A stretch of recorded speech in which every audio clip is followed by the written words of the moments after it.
Hi, it's Jonathan here from the Indie Project. It's been a while. We are back on the show. We're going to continue with the series with Maxime Plescia-Büchi. If you haven't watched the two first ones, the links are in the description. And don't forget to subscribe to the channel. Click on the bell to never miss an episode. And thank you so much for your support. Enjoy.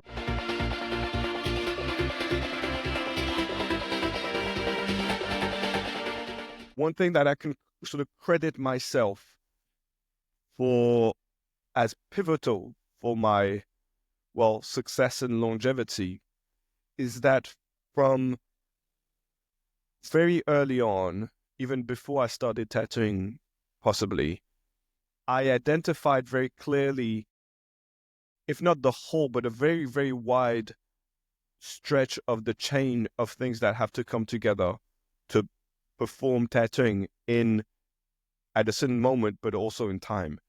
And for example, health being one of those. And I feel that maybe because I started a bit later in my late 20s, you're already older, and like your buddy when you're 18 or 28 or 32 is you start, being, whatever. Yeah, like, a lot of athletes have retired by 32. So you start feeling that you're mortal. Do you know what I mean? You start feeling that there's a limit to the amount of hours. There's the limit to all of this. And I think from extremely early on, I ensured to not, like, I saw every aspect from, inspiration, skills, health, as, as a sort of potential. And that potential is renewed, but if you go beyond a point, it starts depleting itself. Do you know what I mean? If you do more, you can push for a little while. You can push for like a week, 2 weeks, 6 months, whatever, 2 years, work over time. You can neglect your health, your sleep, your friends. And there's a point where you're like, where you burn out, or where one of those things you've been neglecting will, backfire a way or another. Your partner might break up with you or whatever. You can push, but you need to ensure to keep all of those things healthy and balanced. And there's some flexibility, but not infinitely an infinite amount. And so I think that having an awareness of this, that is absolutely crucial. And the fact that it changes over time, and that it can, if you want to be able to tattoo, like, I don't want to make everything mathematical, but you can think in a fairly sort of practical, mathematical way, like quantitative manner. Like, how many years does it take simply to have enough hours of tattooing in your hands to be able to execute? I'm talking only executing, not planning, not only specifically executing a full bodysuit or full back with arms down to the, and the butt and the thighs. How many hours does a person need to have in their hands? There's an answer to this. You can be as skilled as you want. You can be as an amazing illustrator as you want when you start tattooing. You can draw or paint a beautiful back piece. Your ability to actually execute it will not be there. It's not because you can conceive it that you can execute it. And no one will execute it for you, unlike other, as we discussed, other fields where you can have, an assistant, a fabricator, blah, blah, blah. You're tattooing, you're conceiving, you're doing the business, the conception, the execution, the management, the whole thing. So if you need, I think a person can probably, within 5 years, if they only focus on this, if say you want, from the beginning, you have identified you want to do, say, Japanese style, or it doesn't have to be Japanese, but like Japanese style in terms of the composition, back pieces, like very XXL work. You identify this from the get-go. Probably after 3 to 5 years, you can get to a level of simply like technicality with the machine in your hand to be able to execute such a large thing. Like you can get, your line work is solid enough, your colors are solid enough, or gray or whatever. You can pack, and then your ability to very simple things like your ability to place your client, like tattooing a butt is extremely hard. It's difficult to get the right stretching, etc. All of this is knowledge. All of this is skills. How do you place your client to tattoo areas that are difficult? How do you do to make it viable for yourself and not tiring? Like you can stretch the skin, try to stretch with your own hand a butt for a whole day. You need a day to recover from the effort. If you position your client correctly to get the stretch for you, you'll be just fine. All of those things come into play. You will need 5, but probably 10 years to really get simply to the skills of this. And that doesn't mean that at that point, like that's execution only. But then once you get to that point, well, you're competing with other people who might have been doing this for 20 or 30 years. So how do you compete with that? You need to do great illustrations as well. You need your artwork to be relevant. You need your person to be relevant. You need all of this. So the point is that you need a certain amount of time for certain things. And there's some flexibility. You can skip ahead. Some people might have amazing skills and for certain things, yes, of course. But it doesn't do everything. So the point is that it's a numbers game. If you burn yourself, if you burn the candle from both ends for like 10 years, and you get to a point after 10 years where you do have the skills and you do have the hours, but you burnt out because your body hurts too much, or you're not inspired anymore, or you haven't managed, I don't know, again, like your finances correctly, and you don't make a decent living, and just at the time when you start being able to get on that level, you're giving up because you haven't taken care of the other things. Well, how good is it? So I think it's really having this perception very early on of all the different crucial ingredients and how that works over time. That was really what and I had this because of having done other things before and being slightly older as well.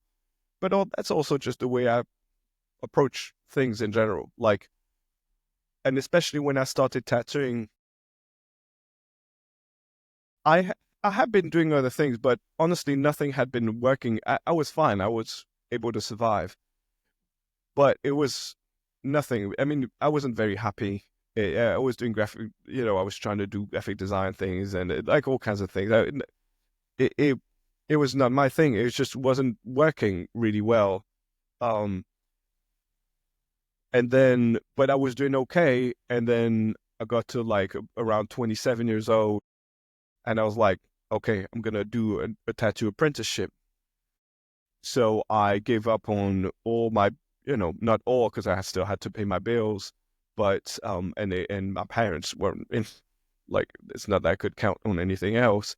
So but I went from earning, like, maybe, I don't know, say $2,000, maybe a bit more, $2,000 to $3,000 a month, to like earning 700 or something like that, and pure survival, just to do the tattoo apprenticeship. I needed that thing to work out. You know what I mean? I didn't have, I was giving up on something that was not ideal, but I could make ends meet to be like, I'm taking that chance now, but it needs to really work.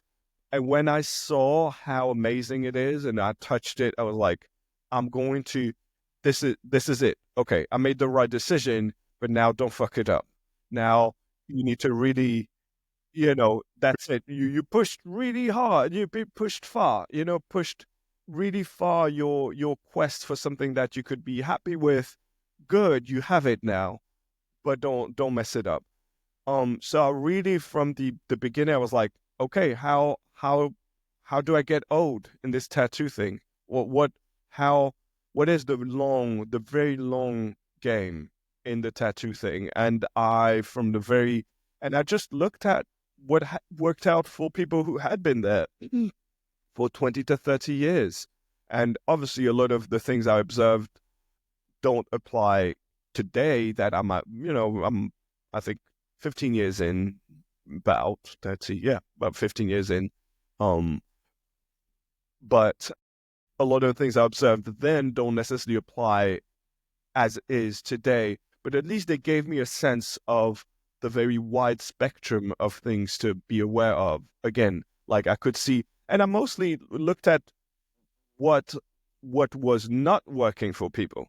Like I was looking at what were the things that were hindering or preventing people from fully realizing the potential. Again, like it could be physical pains, it could be struggle to promote themselves, it could be lack of relevancy in the motifs they did. Like I could see the 90s uh biomechanical guys like getting into the 2000s, and the heroes of 1990 were like forgotten by 2000 pretty much, and then being completely replaced. And I was like, okay, well, relevancy over time, that's important. um or and I really try to break it down as deep as I could, and really always try to think, if I do this, how does that affect the rest of the chain? And I try to always have that in mind. And I think that's to a large extent, and I created sort of hypothetical, but I created a certain approximate benchmarks that I wanted to hit. For example, I'll give you a little anecdote. I remember very clearly Philip, the person I was apprenticing with, talking about peaking. At the time, side note, at the time I couldn't, I mean, I wasn't raised English speaking. I spoke French, and I could speak some English, but it was not really fluent as today. Philip spoke English. That's the time I learned what peaking means. And he was talking to someone else and talking about whether he was peaking at the time in his art and his tattooing or not. And we talk about, late 2000, 2008, maybe 2007. And so Philip, obviously iconic tattooist, was at the time telling this other person, I think I am peaking now. He probably did. And I was like, oh, wow, that's interesting. And at the time, he was in his late 30s, which is wide now. I'm like, wow, he always seemed really old to me. Anyway, but he was older than me. Uh, and I was like, okay, well, and that's stuck in me. I'm like, I can't be peaking in my late 30s. Like, I need, in my late 30s, I need to have, another at least 10 to 15 years of still getting better. How do I do this? Well, I did studios, I did all kinds of things. It was a certain way to pace myself. I had moments of, when I started tattooing, finished my apprenticeship, started tattooing with Liam, traveling, Tumblr, early Instagram days. A group of people were pivotal that I was part of, were pivotal to create, essentially codify what black work became afterwards. And that was, peak moment for us relatively early on in our tattoo careers. Both Liam and I were in our early 30s already as individuals, so not that young, but as tattoo artists, relatively young. And then but also because I needed to get things moving because of what I was saying earlier about, like it was time for me to have something that was, that was really working out. I just went really fast, and so it was really fun. The momentum was amazing. People came like for weird, big, interesting work.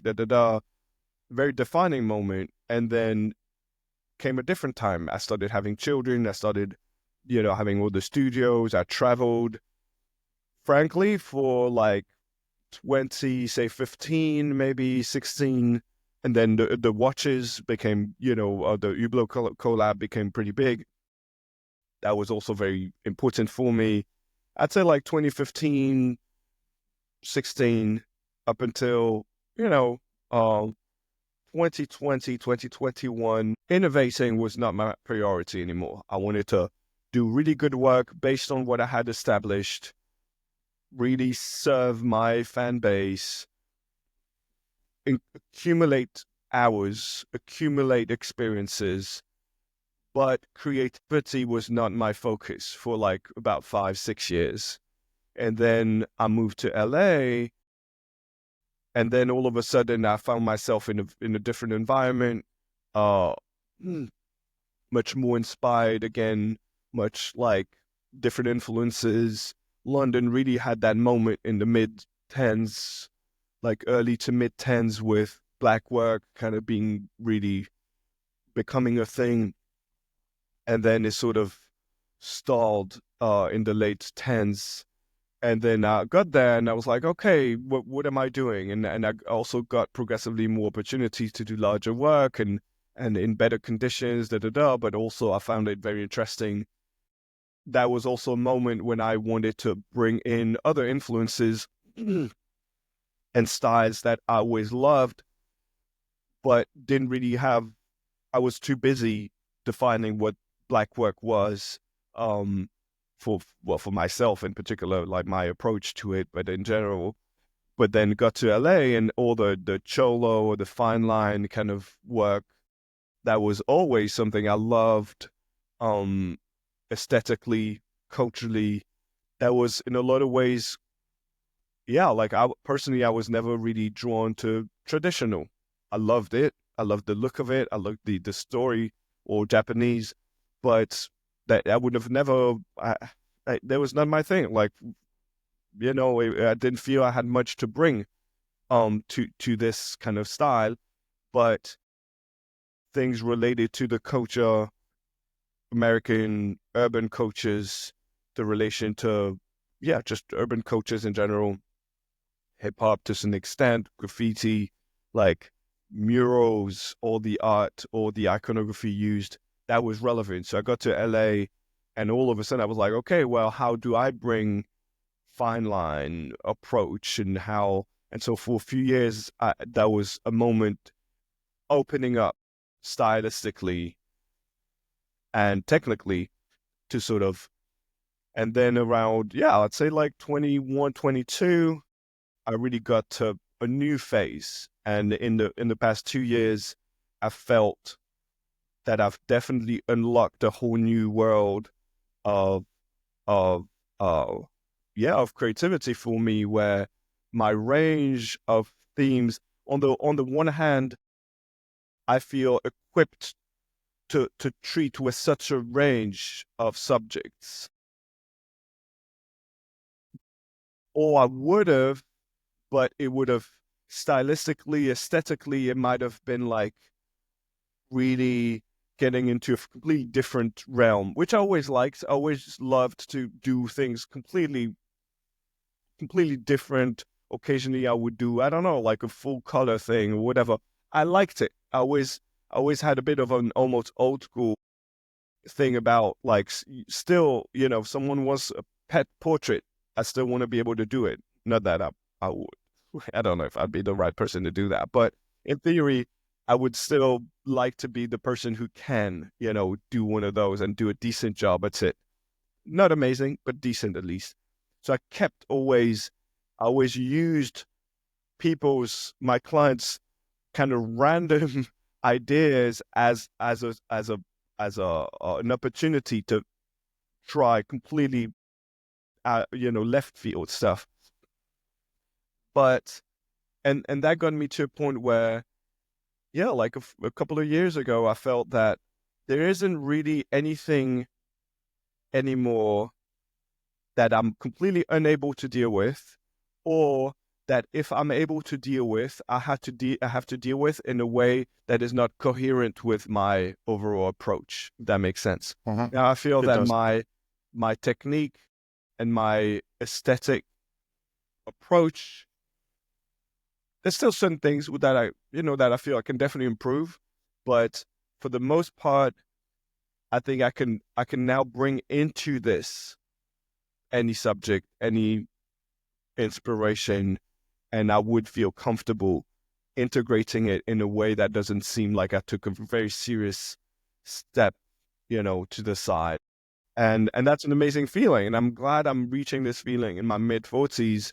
And now I feel like I have another solid, for the next 5 to 10 years, provided that, I get the clientele to do that and that people want me to do that for them. I feel I have another solid 5 to 10 years of banging out my best work. And, or no, best, or at least new things. Like I have a whole world still to explore. And this feeling is amazing. But it didn't come by chance. And that is my point. It came as a very, very, very long-term strategy. And it makes totally sense when we see your work, because we see that line that you're taking, like the direction, the different directions, the experiences that you're doing. Like I scrolled through your Pinterest account the other day. It was like super interesting to see the work I've seen back in the days in 2012, and to see everything that you did too back in the days, like for the first day when I was a big fan of yours, and now to see what you're doing, which is still the kind of same work somehow, when I would see, okay, it's a Maxime, but with a twist because we do have 2025 now. About the future, what do you think about AI and tattooing? I think my overarching attitude towards AI, well, my attitude towards AI is my overarching approach to any tools. It's try to understand, try to analyze, try to break down, and try to integrate. I think emotional, I mean, I respect people's emotions, but I think emotional, irrational responses never, whether enthusiastic or reactionary, really doesn't bring like get people anywhere.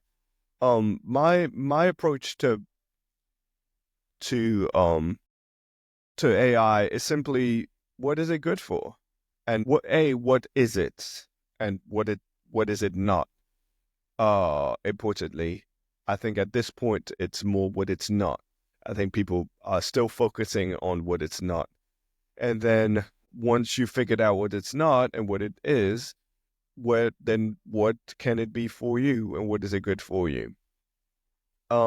Frankly, like it does get a bit irritating. I think the word itself, the fact that it is called intelligence, I mean that we is sort of nicknamed intelligence, makes people freak out for no reason.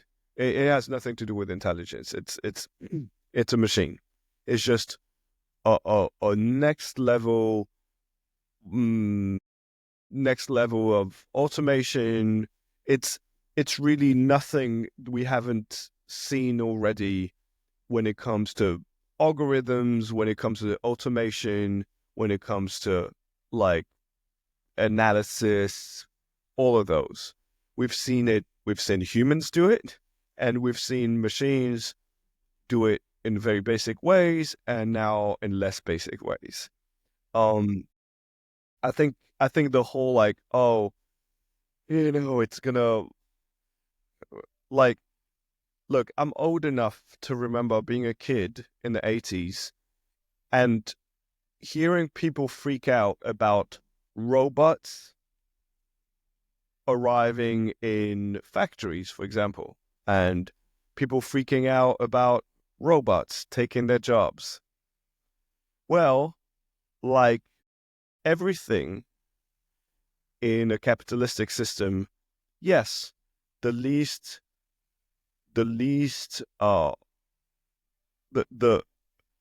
all of those innovations exist as a tool to increase capital extraction from work. The reason why robots were developed for plants and factories, and the reason why AI is developed is the same thing, is to increase profit. It's not to make people's lives better. The motivation is profit. So will some people lose their jobs? Yes, of course. The least privileged, least protected, most vulnerable people will, and everyone else, if they put the right amount of effort in it, will profit from. It's capital extraction. Now, how to make the most out of it? Well, by not being irrational and stupid, and just look at it for what it is. Just spend 5 minutes on it. Do you like what it does or you don't? It's as simple as this. I have spent now dozens of hours trying to, generative images based on prompts, try to do all the different things that AI can be applied to in everyday basis. There's some things that it works extremely well for, some things that it works extremely poorly for. The beauty of it all is that one thing that it works extremely badly for is to generate tattoo designs, for example. That is the absolute worst. Designs AI generates would have had me laughing at a person who would have brought something like this. Not laughing, or probably been more I got tactful what you mean. about it. But a person who showed me that and told me I drew this, I was like, okay, well, try a different line of work. Be better? Sure, 100%. We're not there yet. Currently, I have used AI for very specific things that works extremely well. I have asked to do search, crunch numbers, do research for business plans and things like this. AI works extremely well to do very, very basic, and I insist on very basic retouches on images. I have removed tattoos from photos I've taken, and people had maybe or removed a cable from the background, removed a car from a background, or expanded a little bit the size of the image to be able to frame better. That works well. But when you think of it, it is so basic that if anyone feels threatened by AI, well, either they're rational and they need to chill, or they need to reconsider what they're doing, because truly, I don't see that being an issue or compromising the skills that anyone with not even good, just basic skills in illustration, visual skills, is better than AI. That said, that doesn't solve the problem. The problem of the fact that there's this horrible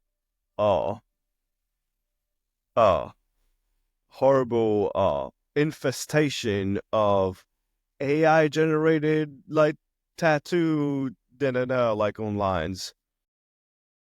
Well, whether we like them or not, they exist. So we need to find a way to deal with those, and a person, a client or whatever, who might come to a tattooist with having spent a few hours or maybe more playing around with their AI generator, feeling empowered with that because they're not skilled and they don't know what they're looking at and they don't know if it's relevant to you. But this person still comes to you with some expectations. And I think there is a real challenge to the question of how do we react and how do we integrate that? And that is where, again, it's very important to be able to react in extremely rational ways to be able to convey to a person what is relevant and what is not relevant. The same way, well, if a person comes with, I don't know, tattooists have always experienced that. A person comes to you with, I don't know, like a portrait or whatever, like even the best portrait tattooists will simplify things. It will never look like a photo. It's not possible. Your skin is not like page or screen whites to begin with anyway. And the blackest tint that you can get is still a gray. Like, be it only that, the amount of contrast you can get on a tattoo will be a very narrow segment of the spectrum from full white, full light to no light at all. If you take that as the visual spectrum of light, tattooing exists within light gray and dark gray, period. And I feel that the tattoo industry, for tattooists and for decades, maybe centuries, but at least decades, built a certain amount of what defined their attitude and certain ways to convey that, ways to manage people's expectations so that no one is upset. Like, you, as a tattooist, you can do the best job you want. You cannot turn it's something different. Like, a tattoo is a tattoo. You want an image that's, the perfect amount of detail, etc., then put it as your screensaver. It's just something different. Like, don't pretend that tattoos do that the same way your screensaver will not exist on you forever. You need it plugged into your, into the grid and on a screen. So as long as we're being honest about what tattooing is and what isn't, and that we can convey it and manage people's expectations, that's great. The problem is, and that is the same as what I was talking about earlier with, the marketplaces that promise you to be, your end-all, be-all solution to everything. It's very important to be very clear, and because the sales pitch of all of those tools and quote-unquote innovations will always be this sort of magnificent world of, like, we've solved all of your issues.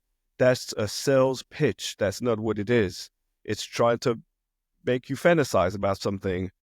Well, I wish it could be more honest. It's not. So it's our job to be honest and pragmatic about what we do. It's the same with pen style machines. Whatever. Like, if I really try to break it down, and I could really, we could do that as a little game. Like, you could take traditional machines, rotary based, coil based, pen style machines. There's not even that many different variations, but and then pros and cons. And you'll find, by my evaluation so far, that they all pretty much have the same amount of pros, the same amount of cons. Extremely different ones. Like, some are lighter, some are just less cumbersome to set up, or you don't need, an autoclave.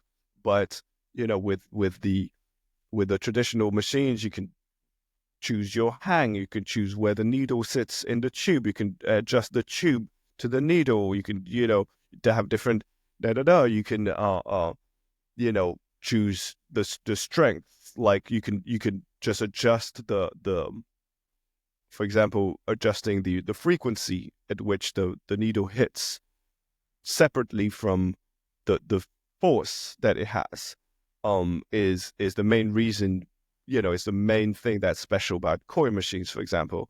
Blah, blah, blah. So there's pros and cons, just different. And you choose based on, what's relevant to you, and you just do the best, and you compensate for the cons and focus on the pros. It's the same with everything. When I started using Procreate on iPad, well, it took me a few months, and yeah, do I regret not having tracing paper and drawings, like hand drawings? Yeah, sure I do. Did it change slightly the way my drawings look? Sure. Is it worse? Is it better? I don't even have a sense. Like, I could definitely say though that as a chain in the chain, I'm not an illustrator. I'm a tattooist. The illustrations I do are for tattooing. As such, in the chain of actions and the chain of tools that I need to align for the for the result that I want, which is the tattoo that I get, well, drawing on Procreate has been an amazing improvement because it works for me. But it might be, the wrong, because also I work on computers all the time, and I worked before I did tattoos, and I'm very familiar with those. Is it relevant for everyone? Absolutely not. That's not what it is. It's not like end all be all. None of those. And that's ultimately my point. And especially also tying in with what I was saying early in the conversation, one of the first subjects of this conversation, it has to do with the growth of the tattoo industry. Now, tattooing, I don't even want to say the industry, it is tattooing as a practice has grown beyond the point where it is a industry. It is many industries. It is several industries that are connected, that are related, but it is several different communities, industries, different cultures that have a lot of points in common, but that are altogether different.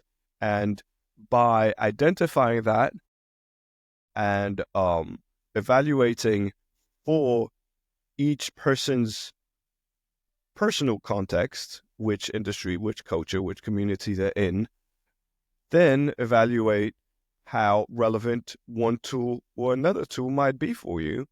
And, and that's great. So for example, marketplaces for tattooing, not the Shopify type stuff, but I tried once or twice setting up profiles. It didn't do anything for me that I can do better by myself with my own promotion, booking processes.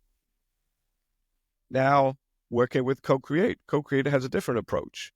Co-Create has an entire editorial dimension to it. It has a qualitative and curated and that all of a sudden is something that is completely relevant to me, because I don't need 10 new clients every week. I need one new client every couple of weeks, and I'm good. But that client is rare, is a much rarer. Like the chances to find that client is slimmer. So I need to be much more precise in how I aim and how I find the people, how I align that. And so, but again, for a person who does small, like flash or, then this person might very well, find that, yeah, like any of those basic platforms for tattooing work really well for them, do you see what I'm saying? It's really a matter of truly using them for what they are. So for me, I once used AI for truly a sort of illustrative purpose, which was very interesting because it's really hard. In some ways, it's interesting because we were tying in with the conversation about intellectual property earlier today. I asked a client that I have that I was tattooing, like that I was okay to do something a bit unusual for me, for ask me to do a Yoda for him, that needed to be not just Yoda, but Yoda with a whole like a specific outfit and specific demeanor, etc. I was like, oh my God, I could spend 3 hours drawing it, and I mean, I'm not sure if it would be the best use of my time because I know exactly what it should look like. It's just not really the way I draw. It's not really my thing. But I think so. I went on Midjourney or whatever I was using, and I was like, okay, well, should like Yoda as a army general holding the sword, and then adjust like sword a bit higher or like, and then within a few clicks, I didn't have the motif that was ready for me, but I had a good base to work off. And from there, I applied my usual process, and then and generated a thing that is truly my design. It's not like I took this AI generated thing and tattooed it. I used it as a reference the way I would use any reference, and then completely changed them. It's funny, like recently, just a little side note, but I thought it was very interesting. There was this exhibition at the Albrecht Dürer Museum in Nuremberg, in Germany, where they showed tattoos inspired by Albrecht Dürer, and it was interesting. It was not as good as I thought it could be, on a curatorial level. I personally thought, unfortunately, it was disappointing, if not very disappointing. But I'm glad it existed. And it was very interesting because I've been using Albrecht Dürer references for now over a decade. And I was looking for things, and I was like, and I could see what they approached me to submit some things. It's like, okay, let me have a look. And I saw the people they had, etc. And it was really interesting because I saw the tattoos and the other artists they had. And most of those people were doing literal reproductions, like one-to-one, like take a thing, use it as a stencil, just cut around, maybe remove a couple characters, and that's it. Some do it really well. I'm not hating, but that's not what I do, And I was looking in my library, and I was like, okay, well, in my photos, and I couldn't find that many things that were lit, like because of the amount that I modified, the amount that sometimes I'll use, a character, but I might not do it with etching lines. I might do it with, black and gray, like, or fine line kind of type of execution. Or I might completely rebuild the image to fit the body. Or I might, rebuild, like mix several images to create a new narrative. Or I might make it super bold. So anyway, it was really interesting because I felt sometimes I was like, I was seeing people who have, again, like sometimes they're very well made, but who seem to just have found like their little, le filon, their thing where they just do it as a sort of gimmick. But when I tried to show what I do, and that's where I thought it was disappointing, is that instead of engaging with me, where I tried to explain, and it was via email, that they didn't even bother like calling me or whatever. Fine, whatever. But I wish I had had the opportunity to explain that when applying, and that's truly what black work was in the beginning, in our idea. When I started taking historical iconography as reference to work from in the early 2010s. I wanted to do with that iconography what Japanese tattooists had done with traditional woodblock and traditional Japanese artwork and painting. They didn't do a one-to-one reproduction. They entirely created a new iconography, a new artwork, a new approach to illustration for the purpose of tattooing. It's often simplified. It's often why would you leave? If you look at actual woodblock, you don't have a negative line between the filling of a shape and the outline. But that was sort of created for tattooing because that is one way to maintain the visual legibility of the line work over time, for example. And then, there's all kind of simplifications. There's certain themes that work well and less, or like brush strokes that are natural when you do brushes that are kind of irrelevant when you're tattooing. Otherwise, they're just gimmicks. And in traditional tattooing, Japanese tattooing, you don't have brush strokes, effects. You have tattoo effects. You have brush strokes if you're using a brush, and if you're using a tattoo machine or a tabori, then you don't, bring one into the other.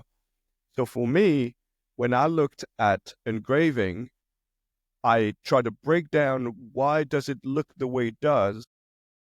What is related to the fact that it's engraving? What is there because it's engraved is irrelevant if it's not engraved and if it is tattooed. You see what I'm saying? But the parts that are not related to the technique, that I can take into tattooing. That is the artistic part. When you've removed the technical part, the execution part.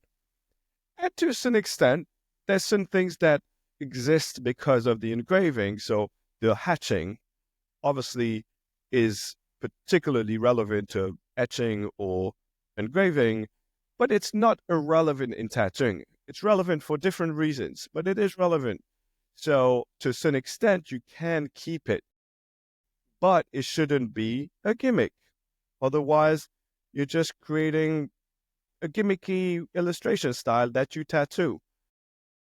So what I'm trying to say with this is that when I looked at my work, I would have liked to convey that to those people. And I'm not trying to bash them. I'm just explaining the context, and I'll get back eventually to the AI thing. I approached my love and my interests to use historical iconography engraving, but not only, and bring it use it as a base to produce a tattooing that had very strong anchorage in historical art history, in art history, in Western art history. But I wanted to entirely appropriate it, use it as a base, but create an approach to tattooing where it becomes an entirely new thing, where it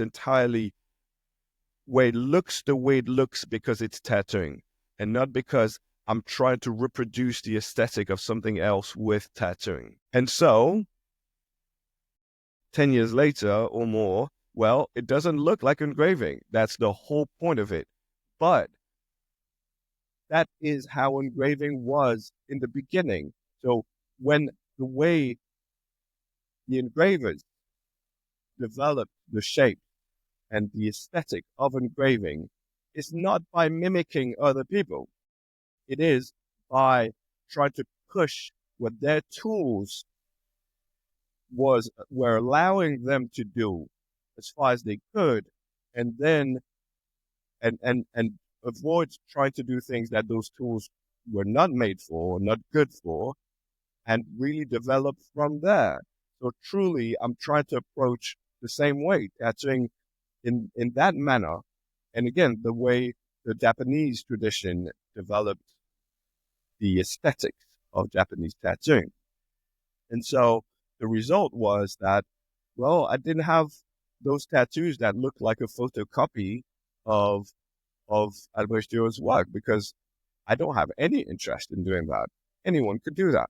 Yeah, a machine could literally do that to an extent. Like photocopy, like reproduction, that's the part that doesn't need a human, and especially not an artist, to do.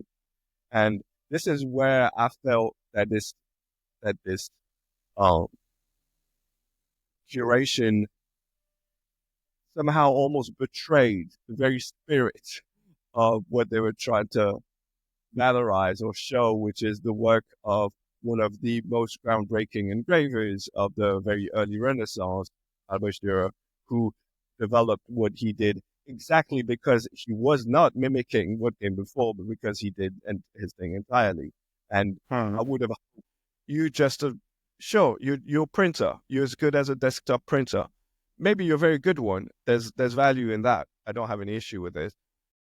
But that's not what I'm interested in. And I don't think that's really what truly brings value to what tattooing is. I think there's some value in it, but I don't think it's as interesting as other stuff. People have found ways to carry their pet's image on them way before tattooing. You know, you can have it in a little necklace. You can have it. It's just as good. You know what I mean? Tattooing is just another form of that. But tattooing can do a lot of things that a little necklace doesn't. And that's what I'm interested in. I'm not interested in doing things that, you know, having a screensaver or a necklace does. So I think, and ultimately, I think the majority of the tattoo industry sees it that way, or the people who tattoo. I'm going to stop using the term tattoo industry, but the majority of what tattoo people, tattoo practitioners are striving for is that thing that makes tattooing special. And can AI be a tool to expand this, or you know, or optimize? Yes, for sure.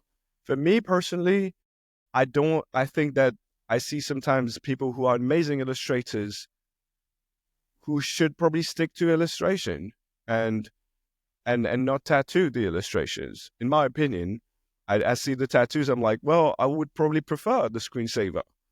I don't think it's a great tattoo, but it's clearly an amazing illustration.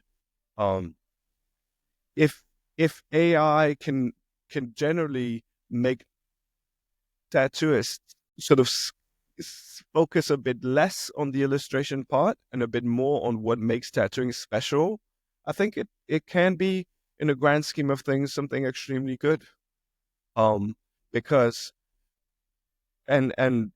yeah, like I mean, if that can be one thing, but it can also make people lazy. I think that there's a bit of a, what's the word in French? Is la poudre aux yeux? Like the AI sort of magic to it.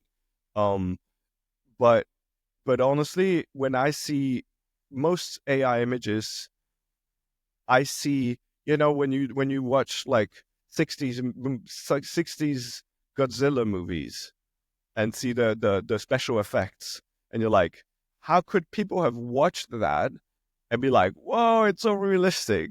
Do you know what I mean? I look at AI today, and that's what I see. Like, I don't even need another 20 years or 60 years. Like, it looks like that. I mean, there isn't, honestly, unless it's extremely minute, there hasn't been any image. Well, obviously I'm trained for it, but I defy, and I'm not talking about like slight modifications and things like this, like deep fakes, but actual AI generated images, it's impossible to be fooled. Like at this point in time, it just doesn't work. And it's great. And maybe one day it will. But for now, as long as it doesn't, now is the right time to define what we want to do with that and make it ours and define it for ourselves and decide what kind of place it will have in our practice. Wow. That was a very complete answer. I have to rebound on what you said about engraving tattoos, because I do have 3 pieces on my legs, which do not look really good nowadays. It's the way how these art pieces heal on the body, factor that you do not have on a necklace, on an illustration, because it is not human skin.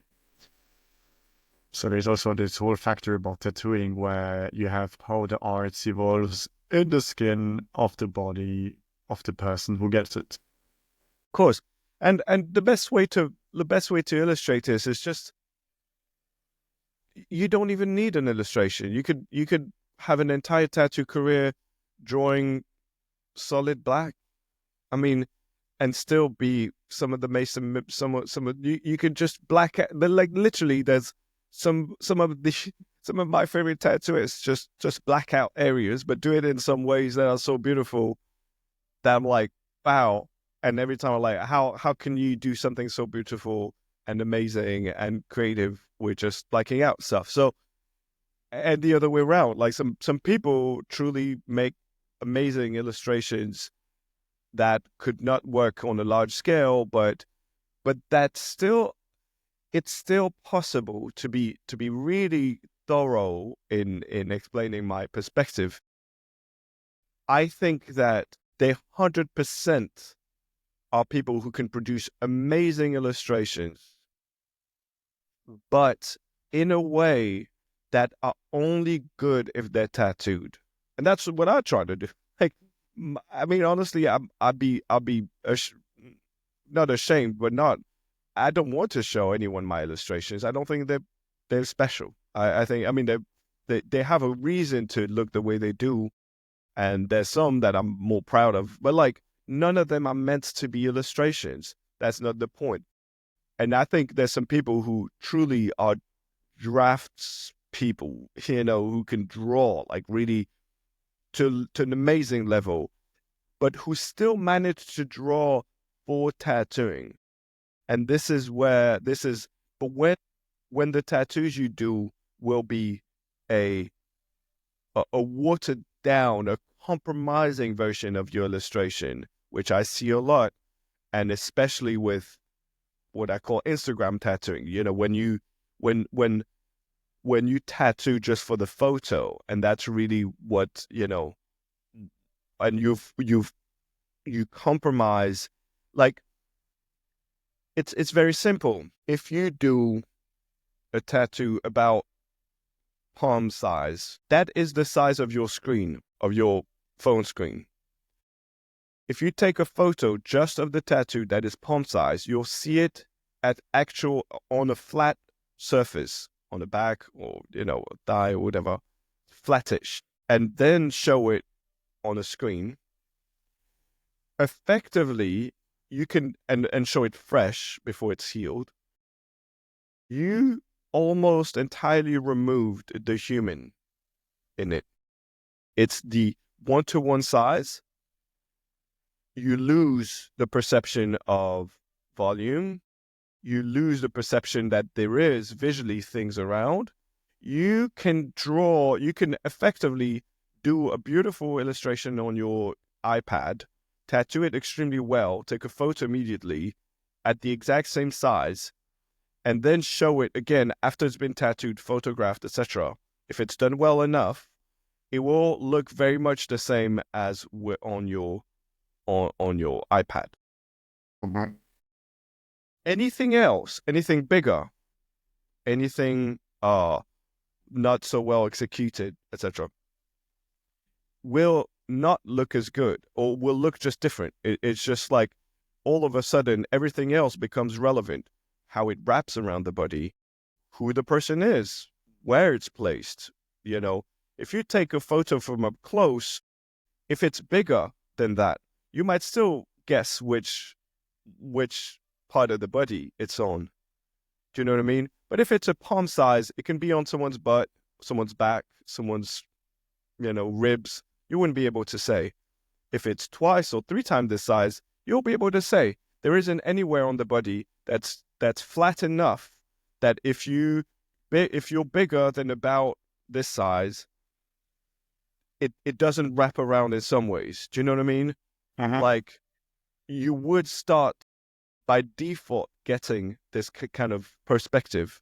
So the point is that what I see is that if you're tattooing to look good needs to meet exactly those requirements that you can effectively almost remove the fact that it's tattooed for it to look good on Instagram, then maybe that's a sign for me, you're not a tattooist. If it's just an illustrator who is.